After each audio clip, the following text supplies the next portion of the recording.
Okay, 2.6 rational functions. We are going to graph rational functions, and we did this last year. I'm going to keep saying that. We did this last year. Because you got like the prequel last year. You got Cliff Notes last year. So now we have to just add on to that. Okay, so what a rational function is, first of all, it's just a function that has a polynomial in the numerator and a polynomial in the denominator. On Friday, you were given an assignment. I guess I didn't ask, was there any questions on it? You just needed to factor and reduce, right? Over and over and over. And you could check all your answers. So that's why I did that, because we needed to be familiar with what they look like and not like freak out when we saw something, because they're not very pretty. But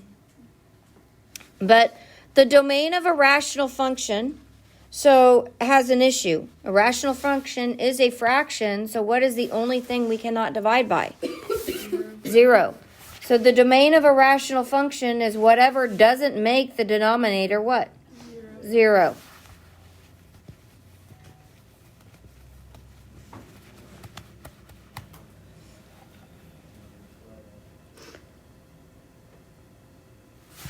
Except.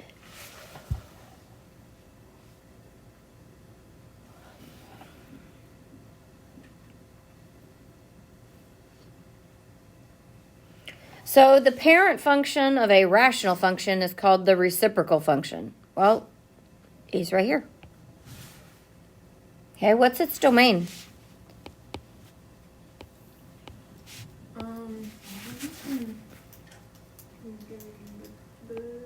What can't x equal? 0.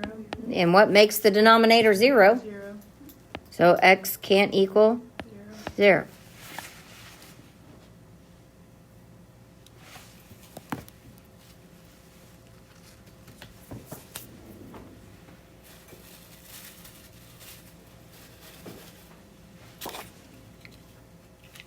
Am I good, guys?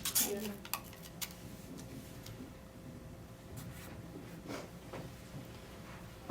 Okay, so an asymptote. I know what that is. I don't have to write that. You don't have to write. Good. An asymptote is that imaginary line. We get closer and closer and closer and closer, but never cross. We will put them in on our graphs. When you see them in the book, you just kind of have to imagine they're there. But when we graph them, we will put a dotted horizontal line or vertical line, depending which kind of a asymptote we're dealing with. So at this picture, what is the asymptotes, or what are the asymptotes? Excuse me. X or Y? Both of them. The asymptotes are where x equals 0 and where y equals 0. And I should have done a dotted line, just like I told you, right? So we have a vertical and horizontal asymptote at x equals 0 is vertical and y equals 0 is your horizontal. Remember, vertical lines are the x, and whatever the x is going to be every time.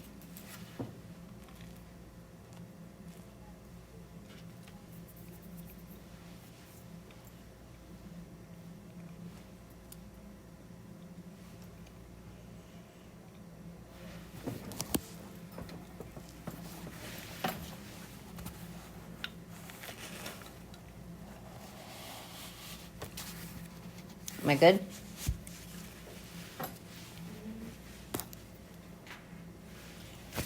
Okay, so there's just some pictures of some vertical and horizontal lines that are asymptotes.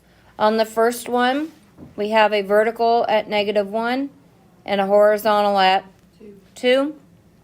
The next one, we have a vertical at 1 and a horizontal at 0. Now, there's some differences what happens here. Well, I'll go with the last one first. Do I have a vertical on this last one? No. I only have a horizontal at 0. Now, I put these up here so you can see them and kind of get familiar with them. This is kind of a traditional what we think. they look like when we picture the horizontal and vertical. But I do want you to notice on a vertical asymptote, this graph shoots to positive infinity or what? Negative infinity. Always. Always. Got it? So anytime you have a vertical, this one's going to shoot to positive and positive. You cannot ever cross a vertical. Ever, ever, ever. Horizontal asymptotes are a little bit different, just in the fact that a horizontal asymptote is only affects as x approaches positive and negative infinity. It doesn't affect in here. It affects where? Out there and out there. Okay? So we could possibly, if we had something that looked like this, we could cross in here. Because horizontal only affects where? Out here and out there. So we'll keep reviewing that. And a lot of times when I do it, I won't even write the horizontal in the middle, so it doesn't confuse me. Questions on horizontal vertical asymptotes? Okay, so the sheet that I gave you is in front of you. These are the steps. You might want to write on it. I would suggest that you keep this forever and ever, and I'm pretty sure I gave it to you last year in Algebra 2. Yep. And if you have it, dig it out. If not, I guess you get another one.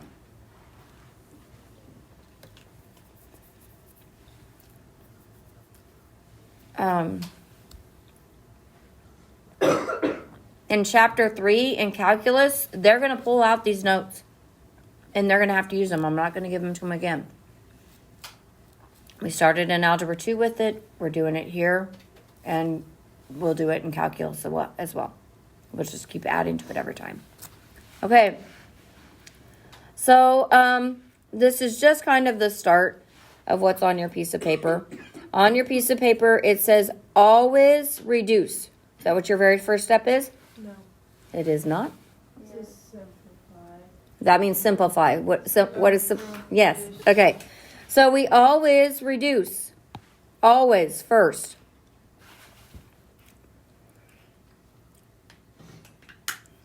Vertical asymptotes are, what does D stand for?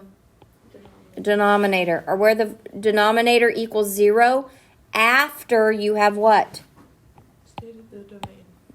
Well, yes, state of the domain, but after you have simplified. Okay? You have to simplify first before you can do vertical asymptote. Horizontal asymptotes, we have some rules. Dancing with the stars. Rick and Morty. Just a second.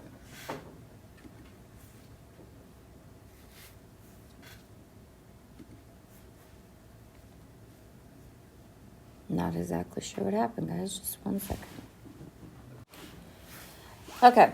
So horizontal asymptotes, we have some conditions. If the degree of the numerator, it all goes on the degrees, okay? So if the degree of the numerator is less than the degree of the denominator, then your horizontal asymptote is y equals 0 every single time. Okay, because that isn't on your sheet, is it? It just says find your horizontal asymptote.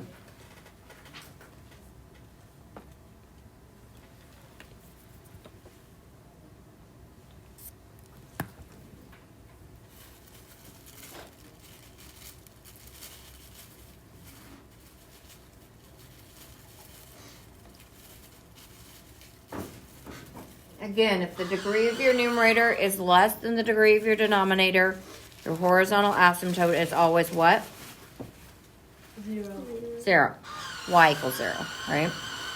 Okay, if the degree of the numerator is equal to the degree of the denominator, it is the ratio of the leading coefficients is your horizontal asymptote. So an example of that would be 7x squared, blah, blah, blah, blah, blah, over negative 1 x squared, blah, blah, blah, blah. Doesn't matter what the rest of it is. Are our degrees the same? 2 and 2? Yes? So your y would equal 7 over negative 1, which would be -7. negative 7.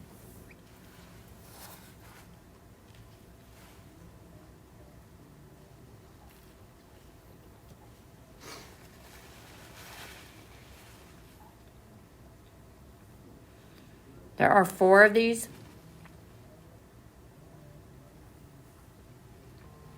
The 4th one I won't give you today, so leave yourself a little room.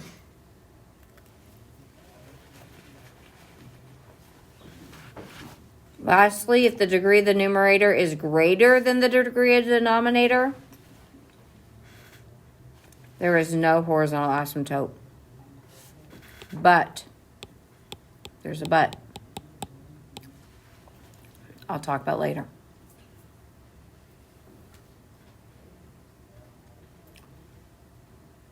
Is the suspense killing you? No. No.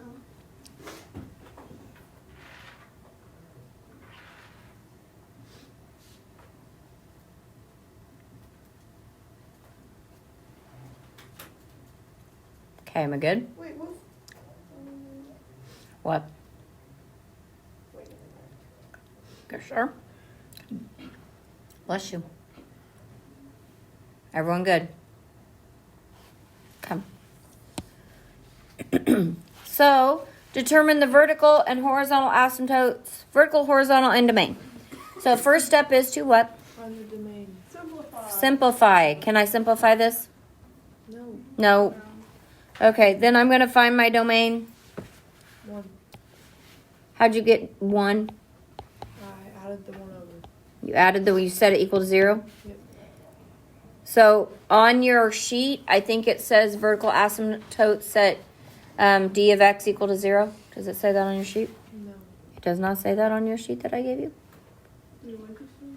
On vertical asymptote? Does Oh, it say? It does. Okay. So x such that x cannot equal 1? Okay. So we'll do x-intercepts and y-intercepts. But right now we're just going to do vertical asymptote. Or do you want to do x and y-intercepts? Since we're going to all of it. do all of it? Okay, so an accent, you have to label what you're doing so I know what you're doing. Okay, so you've been finding x-intercepts for years. How do you do that, guys? Doesn't matter what the equation is, you find the x-intercept the same way every time. Something is 0. The line crosses. Okay, so an x-intercept, what's the y every time? 0. 0. So you set it equal to what? 0. 0. Now, here's a question for you. If I set this equal to 0, yes? Every time I'm going to multiply by the denominator and still get what? 0. So it's really, for an x-intercept, you really only have to do what? The numerator. The numerator. So x-intercept is really n of x equal to 0, isn't it? Okay. So we have 5x equals 0, and I would appreciate seeing your work. I don't need to see more than that other than your answer. But I want to see how you got it, okay? Well, if I divided by 5, I would get what? 0. 0, and it's the x-intercept, so I have to put it as a Point. point.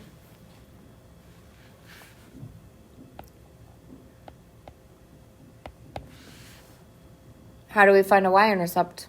Everything. All the x's are 0s. All the x's are zeros.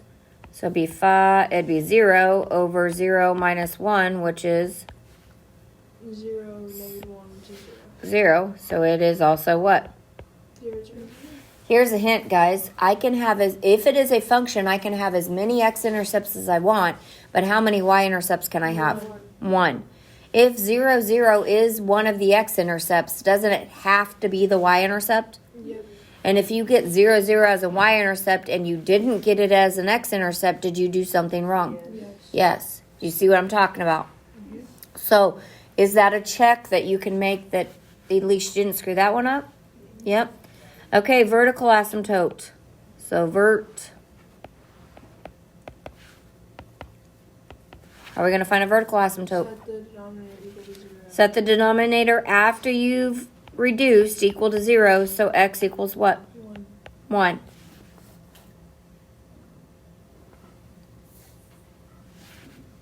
Horizontal asymptote.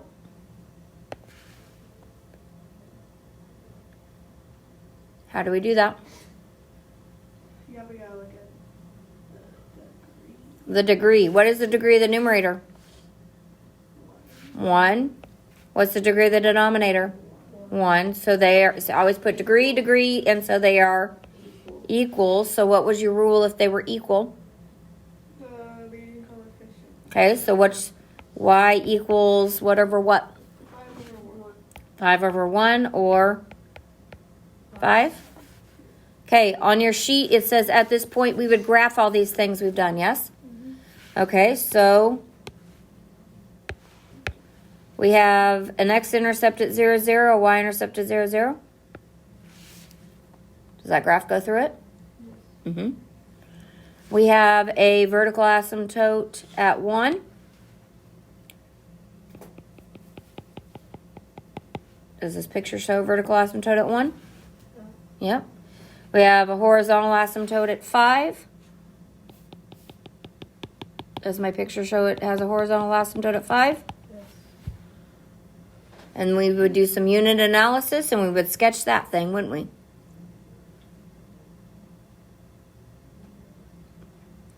Now, I have a question for you. Why can't my graph be up here, even without... What's it missing? If there's a y-axis, don't you want to go through the y? Like, wouldn't you want to go like this? Right? Is there a y-intercept up there? No. Nope. So can my graph be up there? Nope. Why can't my graph be over here? What's it missing over there? A point and an x-intercept, right? So with even out my unit analysis, do I know my graph is definitely up here? Yeah. Do I have to go through a 0? Yeah. Do I have to go near asymptotes? Yep. How do you find the horizontal asymptote? Compare the degrees. So the degree here is 1, degree here is a 1, so 1 equals 1. Now, do you guys remember doing this? Remember, asymptotes are like magnets, right?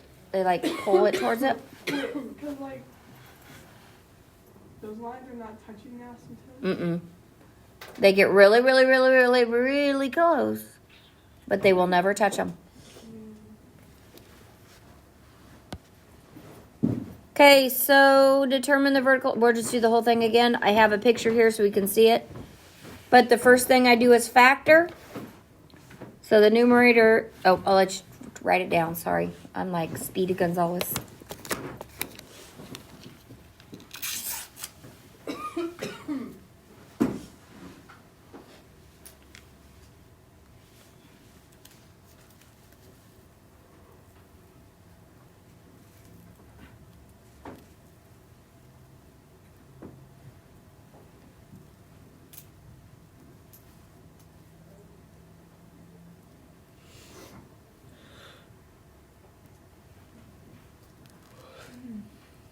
Okay, got it written down? Yeah. Can I factor the numerator? No. Can I factor the denominator? Yes. X plus 1, X minus 1. X plus 1, X minus 1.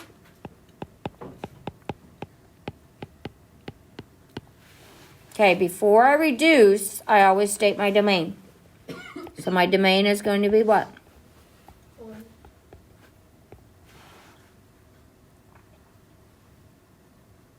It's half of it. Is it plus or minus? It's plus or minus 1, isn't it? Yeah. So X cannot equal plus or minus 1. Okay, so X-intercept. How do I find it? Numerator Numerator to to 0. 0. So 4X equals 0. So what's my X-intercept? 0, 0, 0. 0. What? Oh, yeah, never mind. That was good. Thank you. Okay, then what's next? Y-intercept. Y-intercept. How do I find a Y-intercept? Put zeros in for the X. So that gives me 0 over 0 minus 1, which is 0, 0, 0. 0, 0 again. Didn't we like put V dot A dot or like? Yeah, you can. Okay, vertical asymptote. Oop, I was supposed to ask you that. So V8,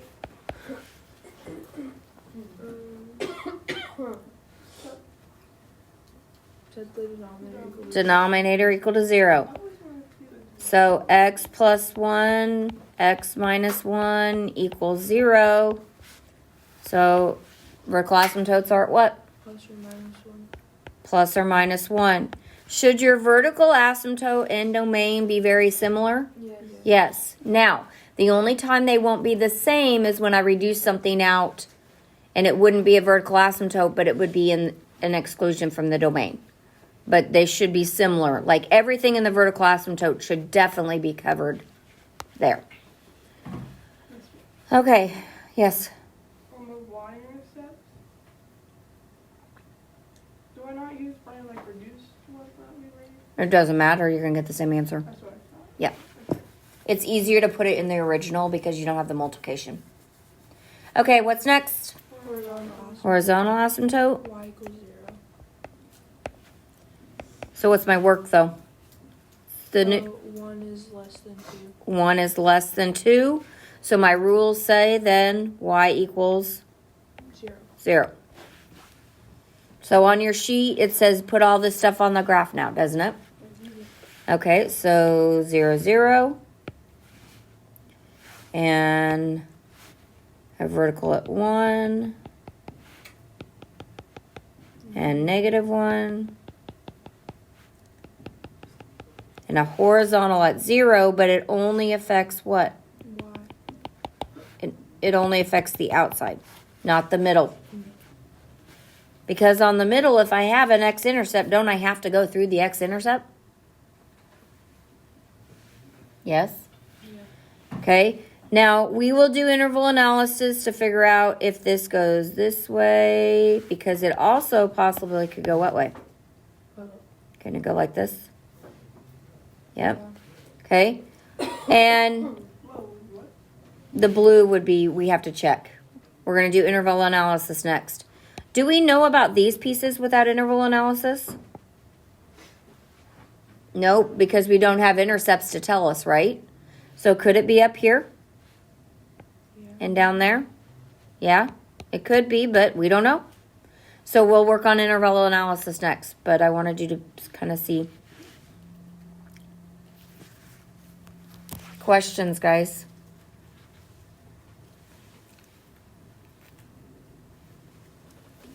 Is there a line in between those two dotted lines? Yeah. At 0, 0. Oh, okay. never mind. I see you're talking about. Mm-hmm. Any others? No. Everyone good? Okay. So you start it.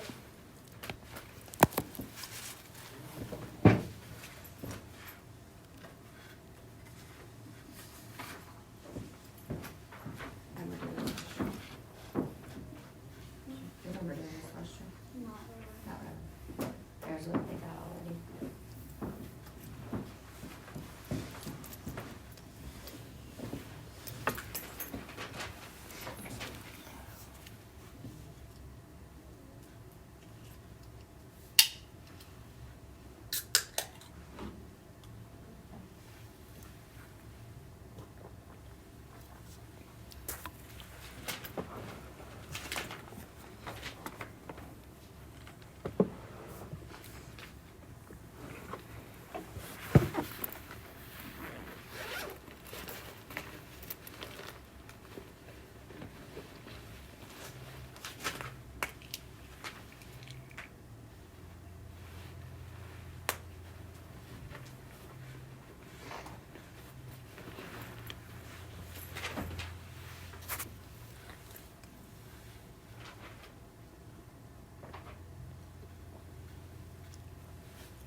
Can I start?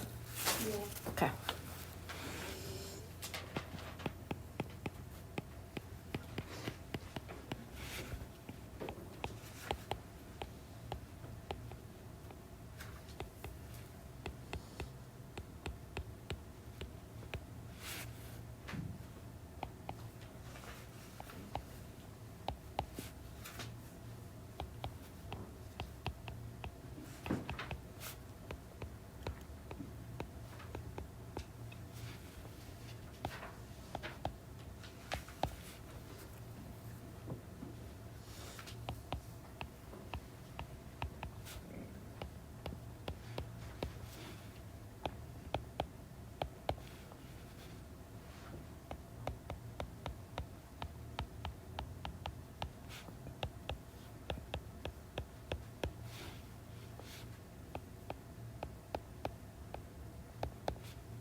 Do I graph it?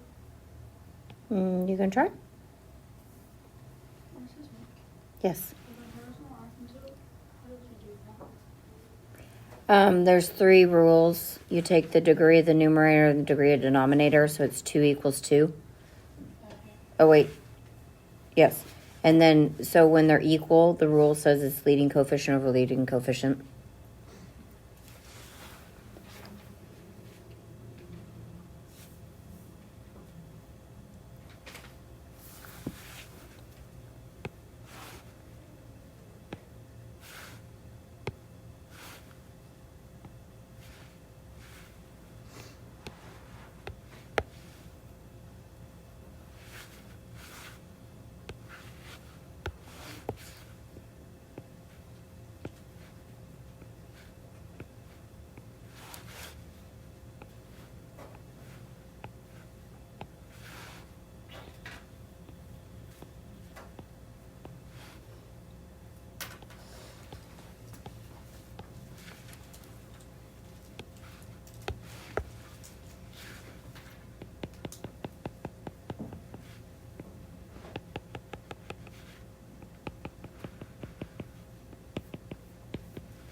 Remember, these are sketches. That's why we show our work, right?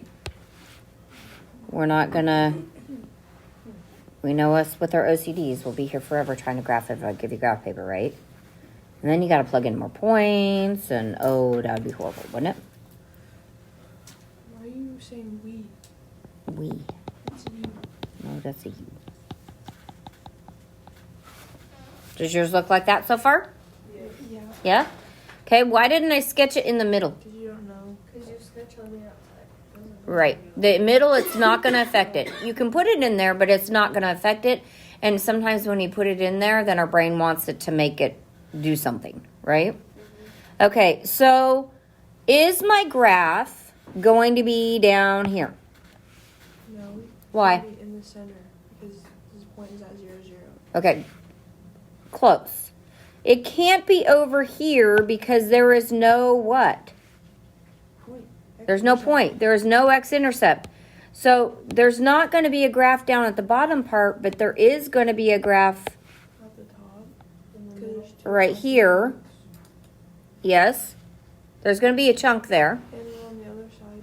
Okay. And on the other side. And in the middle. And there has to be something in the middle. Now I have a question for you. Did you put a little times 2 here? No. Not at Why did I put a times 2 there? Because it's x squared. Because it's x squared. And what does it tell me about that 0? What does a even multiplicity tell you about a 0? It goes down. Or it bounces. It bounces, right? So this either comes from positive infinity and bounces and goes up, or what? From positive infinity bounces and goes Down. down. So what we have to do now is our interval analysis. So we called it our int A, yes? So when we do it, we better verify that this blue, now green, is up here and over here, yes? Because if it shows it's down in here, did we do something wrong? Yeah. Yeah. Okay. Interval analysis is more a check than anything else at this point. Next year in calculus, your interval analysis will be half your paper. Now it's just one line. So we always start where? Negative infinity. Intervals are made, and on your sheet, I think it says intervals are made by x-intercepts and vertical asymptotes, correct? So I have one x-intercept, and I have how many vertical asymptotes? 2. So how many intervals do I have? 4. If you take a piece of string and you cut it 3 times, how many pieces do you have? 4. If I take a piece of string and I cut it 6 times, how many pieces? 7. So you always have one more. You might want to write that on your note sheet. You will always have one more interval than the sum of the number of vertical asymptotes and x-intercepts. So we imagine that little guy walking down the street. He's running. To -1. And he's running and he hits -1. So negative infinity to -1. And then -1 to 0. And we -1 to 0. And then 0 to 1. Cadence got it down. Is she going too fast for you? 1 positive infinity. I want everybody to take a second to absorb it. For some reason, this is something that trips people up. Just remember, you're this little guy running. Doesn't he look happy? It looks like his leg's broken. Oh, that's why he's really running. Okay, I always think vertical asymptotes are fences. They slow me down, right? And x-intercepts are manholes that are open. So if I don't jump over it, I'll fall down it. So I just check a point in it. I don't care what. 0. Okay, well, we got negative infinity to -1. Probably like negative, -2. how about 3? I like to go a little bit in case I made a mistake. Could I do negative 10,000 if I wanted to? Yeah, but that'd be ridiculous. Do I care what the number is going to be? No. I care if it's positive or negative. Now, I like to put it into the the factored. So I'm going to put it in here, and I'm going to put it in here. And I'm just looking for positive and negatives, okay? Write down the number you put in so I can check your math. So -3 squared times 5, is that going to be positive or negative? Positive. Positive. And it's one of those tricks because you're like trying to figure it out. Do I care what the number is? No. I square the negative, it's going to be positive. I'm all good. Yes? Okay, on the bottom, a -3 is going to make this first quantity a what? Right here. Positive. No. -3 minus 1 is going to be a negative. -3 plus 1 is going to be a positive. So you have one negative, so the whole thing is what? Negative. Negative. Uh-oh. Why'd I say uh-oh? Because we are in the positive. Yay, we did it wrong. No, I did it wrong, and I think somebody said it right. Look at our interval, guys. We have positive, negative, positive. What is -3 minus, what is -3 plus 1 going to get you? -2. It's going to give you -2, not a positive, so we have how many negatives? 2 is just positive. So now it is a positive. We noticed we had it in the positive, yes? And we got a negative, so what did we have to go back and do? Check our math. Now, if we would have checked our math and our math would have said, nope, you're right, would I go back another step to check? Yeah. Yes. You know what I would have checked? The horizontal asymptote. Because if the horizontal asymptote was -5 instead of 5, I would have been okay, right? Do you get where I'm going? So if this messes up, you got to go back. But I did. I immediately looked back at my horizontal asymptote, and we are not wrong with that, are we? They're two positives, so it would be a +5, wouldn't it? Okay, so we got a positive. So that means it's up here, but it has to be clear up here because there's no x-intercept, is there? Okay, something between -1 and 0 has to be -1/2. It could be -7/8. Have fun. Okay, so, well, the numerator is always going to be positive, isn't it? Yeah, it's squared. Okay, well, so then I have -1/2 and -1, so that'd be a negative, yes? And -1/2 and +1, which would be a positive. So the whole thing is going to be a what? Negative. So it's going to be down here. And since we know it bounces, the next piece better be a negative, yes? Okay, so +1/2. I put mine too close. So I get a positive over a negative and a positive. So the whole thing is negative. So is that working out good for me? Yeah. Okay. 2. 2. So boring. Okay, so I get a positive, positive, positive. When you get to the last one, it should be really quick. Yeah. So the whole thing is positive. So we're up here. So my graph does look like what? Oop. What's wrong with what I just drew? It's too far away from the what? Asymptote. I gotta make it look like it goes closer, don't I? And this bottom piece comes up from negative infinity and goes down. And we just graphed it. Okay, your assignment is a 2-day assignment, so what that means is you get a really good start on it tonight, right? We go over questions, we finish it in class. We're using our work time more responsibly. Hint, hint. Why are you looking at me, Miss? Not only you. No,